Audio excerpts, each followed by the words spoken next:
ദിവസങ്ങൾ മാത്രമായിരുന്നു ലോക്സഭാ തെരഞ്ഞെടുപ്പ് പ്രഖ്യാപിക്കാൻ ബാക്കിയുണ്ടായിരുന്നത്. വലിയ ഒരു തെരഞ്ഞെടുപ്പ് കമ്മീഷണർ അരുൺ ഗോയൽ രാജിവെച്ചത്. ഈ അരുൺ ഗോയലിന്റെ രാജി രാഷ്ട്രപതി അംഗീകരിച്ചിട്ടുണ്ട്. 2027 വരെ നമുക്കറിയാം അദ്ദേഹത്തിന് കാലാവധി ഉണ്ടായിരുന്നു. അപ്പോഴാണ് ഈ അപ്രതീക്ഷിത രാജി എന്നതും എടുത്തു പറയണം. നേരത്തെ തന്നെ 3-അംഗ തെരഞ്ഞെടുപ്പ് സമിതിയിൽ ഒരു ഒഴിവുണ്ടായിരുന്നു. അരുൺ ഗോയൽ കൂടി രാജിവെച്ചതോടെ മുഖ്യ തെരഞ്ഞെടുപ്പ് കമ്മീഷണർ മാത്രമാണ് ഇപ്പോൾ അവശേഷിക്കുന്നത്. ഈ വാർത്തയുടെ വിശദാംശങ്ങൾ നമ്മൾ തേടുമ്പോൾ ദില്ലിയിൽ നിന്നും സിബി ജോസഫാണ് ഗുഡ് മോർണിംഗ് കേരളത്തിനൊപ്പം ചേരുന്നത്.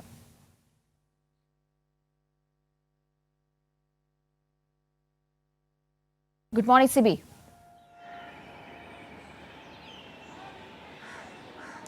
Good morning Kavya.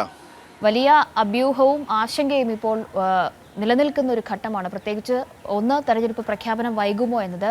മറ്റൊരു അഭ്യൂഹം നിലനിൽക്കുന്നത് ഈ അരുൺ ഗോയൽ BJPയുടെ സ്ഥാനാർത്ഥിയായി മത്സരിക്കാനുള്ള സാധ്യത സംബന്ധിച്ചാണ്. എങ്ങനെയാണ് ഇപ്പോൾ കാര്യങ്ങൾ മുന്നോട്ട് പോകുന്നത്?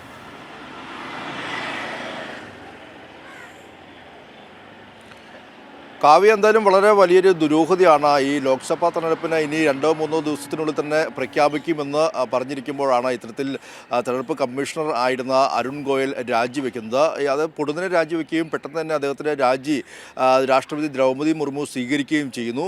എന്തായാലും വളരെ നാടകീയവും വളരെ ദുരൂഹതയും നിറഞ്ഞ ഒരു തീരുമാനമാണ് എന്നുള്ളതാണ് ഏറ്റവും പ്രധാനപ്പെട്ട കാര്യം. പ്രത്യേകിച്ച് ഈ ലോക്സഭാ തെരഞ്ഞെടുപ്പ് അടുത്തിരിക്കെ 2-3 ദിവസത്തിനുള്ളിൽ തന്നെ ഈ ഒരു തെരഞ്ഞെടുപ്പ് പ്രഖ്യാപനം ഉണ്ടാകുമെന്ന് ഇരിക്കുകയാണ് ഇത്തരത്തിൽ ഈ ഒരു രാജി. ഇപ്പോൾ ഈ 3-അംഗ കമ്മീഷനിൽ ഇനിയിപ്പോൾ മുഖ്യ തെരഞ്ഞെടുപ്പ് കമ്മീഷണറായ രാജീവ് കുമാർ മാത്രമാണ് ഇനി അവശേഷിക്കുന്നത്. കഴിഞ്ഞ ഈ ഫെബ്രുവരിയിൽ മറ്റൊരു തെരഞ്ഞെടുപ്പ് കമ്മീഷണർ അദ്ദേഹത്തിൻ്റെ കാലാവധി അവസാനിച്ച് തുടർന്ന് അനൂപ് ചന്ദ്ര പാണ്ഡെ അദ്ദേഹം വിരമിച്ചിരുന്നു. ആ ഒരു ഒഴിവ് നിലനിൽക്കെയാണ് ഇപ്പോൾ മറ്റൊരു തെരഞ്ഞെടുപ്പ് കമ്മീഷണറായ അരുൺ ഗോയൽ ഇപ്പോൾ രാജിവെച്ചിരിക്കുന്നത്. എന്താണ് അദ്ദേഹത്തിൻ്റെ രാജിക്ക് പിന്നിലെന്ന് ഇപ്പോഴും വ്യക്തതയില്ലെങ്കിൽ, പക്ഷേ വളരെ വലിയ ദുരൂഹതയും അതോടൊപ്പം തന്നെ ഇത് BJP സർക്കാരിൻ്റെ എന്തെല്ലാം നീക്കത്തിൻ്റെ ഭാഗമാണെന്നെല്ലാം തന്നെയും നോക്കിക്കാണേണ്ടത്. പ്രത്യേകിച്ച് ഈ അരുൺ ഗോയലിൻ്റെ രാജി വയ്ക്കുമ്പോൾ ആ രാജിവെച്ച സമയവും ആ രാജി ഉടൻ ഈ രാഷ്ട്രപതി ദ്രൗപദി മുർമു സ്വീകരിച്ചതുമെല്ലാം തന്നെയും വളരെ വലിയൊരു രാഷ്ട്രീയ നാടകമായി മാറുന്നു. ഈ അരുൺ ഗോയലിനെ 2022 നവംബറിലാണ് അരുൺ ഗോയൽ ഇത്തരത്തിൽ ഈ തെരഞ്ഞെടുപ്പ് കമ്മീഷണറായി നിയമിതരാകുന്നത്. അന്ന് നിയമിക്കുമ്പോൾ തന്നെ അത് വളരെ വലിയ ദുരൂഹതയും അതോടൊപ്പം തന്നെ വളരെ വലിയ വിവാദമാവുകയും ചെയ്തിരുന്നു. കേന്ദ്ര ഖന വ്യവസായ സെക്രട്ടറി അയക്കുമ്പോഴാണ് അദ്ദേഹം പെട്ടെന്ന് അവിടെ നിന്നും VRS എടുക്കുകയും സ്വയം വിരമിച്ച അദ്ദേഹം 2-3 ദിവസത്തിനുള്ളിൽ തന്നെ അദ്ദേഹം തെരഞ്ഞെടുപ്പ് കമ്മീഷണറായി പെട്ടെന്ന് നിയമിതനാകുന്ന ഒരു സാഹചര്യം ഉണ്ടായിരുന്നു. അന്ന് സുപ്രീം കോടതി തന്നെ ഈ ഒരു നിയമനത്തെ ചോദ്യം ചെയ്യുകയും ഈ തെരഞ്ഞെടുപ്പ് കമ്മീഷൻ അംഗങ്ങളെ നിയമിക്കുന്നത് പോലും രാഷ്ട്രീയവൽക്കരിക്കുന്നു എന്ന രീതിയിൽ വളരെ വലിയ വിമർശനം സുപ്രീം കോടതി തന്നെ മുന്നിട്ട് വെച്ചിരുന്നു. കഴിഞ്ഞ കുറേ നാളുകളായി നമുക്കറിയാം BJP സർക്കാർ എല്ലാ മേഖലയും രാഷ്ട്രീയവൽക്കരിക്കുന്ന ഒരു സാഹചര്യമുണ്ട്. ഭരണഘടനാ സ്ഥാപനങ്ങളെല്ലാം തന്നെയും രാഷ്ട്രീയവൽക്കരിക്കുന്ന കാവ്യവൽക്കരിക്കുന്ന ഒരു സമീപനമുണ്ട്. ഇതിൻ്റെ ഭാഗമായി തെരഞ്ഞെടുപ്പ് കമ്മീഷനെയും ഇത്തരത്തിൽ BJP സർക്കാർ സ്വാധീനം ചെലുത്തുന്നതെല്ലാം തന്നെയും പലപ്പോഴും പല സംഭവങ്ങളും നമ്മുടെ മുന്നിലുണ്ട്. പ്രത്യേകിച്ച് ഈ ഇത്തരത്തിൽ തെരഞ്ഞെടുപ്പ് കമ്മീഷനെ തന്നെ നിയമിക്കേണ്ടത് നേരത്തെ പ്രധാനമന്ത്രിയും അതോടൊപ്പം തന്നെ സുപ്രീം കോടതി ചീഫ് ജസ്റ്റിസും ഈ ലോക്സഭാ പ്രതിപക്ഷ നേതാവ് അടങ്ങുന്ന ഒരു സമിതിയായിരുന്നെങ്കിൽ പിന്നീട് അതിൽ നിന്നും സുപ്രീം കോടതി ചീഫ് ജസ്റ്റിസിനെ മാറ്റുന്ന ഒരു നിലപാടുമായി കേന്ദ്ര സർക്കാർ മുന്നോട്ട് വന്നിരുന്നു. പക്ഷേ സുപ്രീം കോടതി തന്നെ അതിനെ വിലക്കുകയും ചെയ്തിരുന്നു. പക്ഷേ ഈ സുപ്രീം കോടതി വിധിയെ മറികടന്നുകൊണ്ട് പാർലമെൻറ്റ് ആ നിയമം ഭേദഗതി ചെയ്തുകൊണ്ട് ഇപ്പോൾ നിലവിൽ പ്രധാനമന്ത്രിയും പിന്നീട് പ്രധാനമന്ത്രി നിയോഗിക്കുന്ന അല്ലെങ്കിൽ നിയമിക്കുന്ന ഒരു കേന്ദ്രമന്ത്രിയും പിന്നീട് ലോക്സഭാ കക്ഷി നേതാവായ ഇപ്പോഴത്തെ കക്ഷി നേതാവായ അധിർ രഞ്ജൻ ചൗധരിയുമാണ് ഈ ഒരു 3-അംഗ ഈ തെരഞ്ഞെടുപ്പ് തെരഞ്ഞെടുപ്പ് കമ്മീഷൻ തീരുമാനിക്കുന്ന സമിതിയിലുള്ളത്.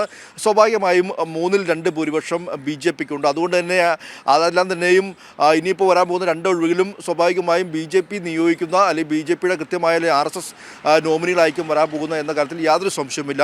ഇത് തന്നെയാണ് ഈ ദുരൂഹത വർദ്ധിപ്പിക്കുന്നതും. പക്ഷേ ഇവിടെ അരുൺ ഗോയൽ RSSൻ്റെ നോമിനിയായിട്ട് തന്നെയാണ് അന്ന് 2021 നവംബറിൽ പിന്നീട് നിയമിതനാകുന്നത്. ആ ഒരു പശ്ചാത്തലത്തിൽ എന്തുകൊണ്ട് BJPയുമായി ഏറ്റവും അടുപ്പമുള്ള ഈ അരുൺ ഗോയൽ രാജിവെക്കുന്നു? പ്രത്യേകിച്ച് ഈ ലോക്സഭാ തെരഞ്ഞെടുപ്പിന് ദിവസങ്ങൾ മാത്രം പ്രഖ്യാപിക്കാൻ വേണ്ടിയിരിക്കുമ്പോൾ എന്തുകൊണ്ട് രാജിവെക്കുന്നു എന്നുള്ളതാണ് മറ്റൊരു പ്രധാനപ്പെട്ട കാര്യം. മറ്റൊന്ന്, ഈ ലോക്സഭാ തെരഞ്ഞെടുപ്പുമായി ബന്ധപ്പെട്ടുകൊണ്ട് നിലവിൽ നിരവധി സംസ്ഥാനങ്ങളിൽ ഈ രാജീവ് കുമാറും കൂടാതെ അരുൺ ഗോയൽ അടക്കമുള്ള എന്നല്ല നിലയും നേരിട്ട് പോയിക്കൊണ്ട് അവിടുത്തെ സ്ഥിതിഗതികൾ മനസ്സിലാക്കുകയും സുരക്ഷ ഒരുക്കുകയും വിവിധ രാഷ്ട്രീയ പാർട്ടികളുമായി സംസാരിക്കുകയും അങ്ങനെ ലോക്സഭാ തെരഞ്ഞെടുപ്പിൻ്റെ ഒരു മുന്നൊരുക്കങ്ങൾ ഇപ്പോൾ 8-9 സംസ്ഥാനങ്ങളെല്ലാം നിലയും സന്ദർശിച്ചുകൊണ്ടിരിക്കുന്നു. വരും ദിവസം നാളെ മറ്റന്നാളുമായി കശ്മീരിൽ പോകാനിരിക്കുന്നു. ഈ ഒരു ഘട്ടത്തിലാണ് ഇത്തരത്തിൽ ഈ ഒരു തീരുമാനം വന്നിരിക്കുന്നത്. പൊടുന്നനെ ആ ഒരു രാജിവെക്കുകയും ഉടൻ തന്നെ അത് രാഷ്ട്രപതി ദ്രൗപദി മുർമു പെട്ടെന്ന് തന്നെ പ്രത്യേകിച്ച് ഈ ലോക്സഭ തെരഞ്ഞെടുപ്പ് അടുത്തിരിക്കുന്ന ഈ ഘട്ടത്തിൽ പോലും അത് സ്വീകരിക്കുകയും ചെയ്യുന്നു. സ്വാഭാവികമായി അത് വളരെ വലിയൊരു തിരക്കഥയായി BJP സർക്കാരിൻ്റെ തിരക്കഥയായി മാറുന്നു എന്നുള്ളതാണ്. എന്തായാലും ഇനി വരാൻ പോകുന്ന രണ്ടൊഴിവുകളിലും ഇനി BJPയുടെ തനി നോമിനി തന്നെയായിരിക്കും എന്ന കാര്യത്തിൽ സംശയമില്ല. പക്ഷേ BJPയുമായി ഏറ്റവും അടുത്തുള്ള ഈ അടുപ്പമുള്ള ഈ ഇത്തരത്തിൽ അരുൺ ഗോയൽ രാജിവെക്കുമ്പോൾ സ്വാഭാവികമായും വളരെ വലിയ ചോദ്യങ്ങളും സംശയങ്ങളും ദുരൂഹതയും ബാക്കി നിൽക്കുന്നു.